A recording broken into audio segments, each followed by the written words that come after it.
সম্প্রতি এবছর হজ পালনে ইচ্ছুক সৌদি আরবের স্থানীয় বাসিন্দা এবং দেশটিতে বসবাসরত বিদেশি মুসলিম নাগরিকদের হজ পালন সংক্রান্ত বিধিনিষেধ জারি করেছে দেশটি। কিন্তু এর মধ্যে সৌদির রাষ্ট্রীয় বার্তা সংস্থা সৌদি প্রেস এজেন্সি জানিয়েছে, সৌদির সর্বোচ্চ ধর্মীয় সংস্থা সিনিয়র কাউন্সিল অব উলামা মতামত দিয়েছে, যারা অনুমতি ছাড়া হজ করতে যাবেন তাদেরকে হজ করার সুযোগ দেওয়া হবে না। তা সত্ত্বেও যারা হজ করবেন তারা এর মাধ্যমে পাপ করবেন। গত শুক্রবার সৌদি স্বরাষ্ট্র মন্ত্রণালয়, হজ ও উমরা মন্ত্রণালয় এবং দুই পবিত্র মসজিদের দায়িত্বে থাকা কর্তৃপক্ষের প্রতিনিধিরা এ ব্যাপারে আলেমদের কাছে তাদের মতামত তুলে ধরেন। এরপর আলেমরা ঘোষণা দেন, হজ করতে হলে অবশ্যই পূর্বে অনুমতি নিতে হবে।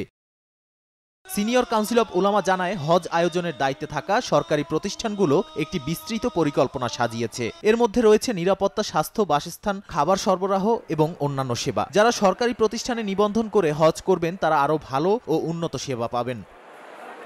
ইসলামের 5টি স্তম্ভের অন্যতম একটি হলো হজ। প্রতি বছর জিলহজ মাসে হজ করেন বিশ্বের ধর্মপ্রাণ মুসল্লিরা। যেসব মুসল্লির আর্থিক ও শারীরিক সক্ষমতা রয়েছে তাদের জীবনে অন্তত একবার হলেও হজ করার বিধান রয়েছে।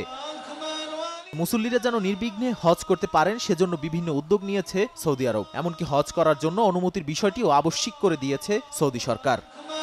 নাদিম মারজান, সময় সংবাদ।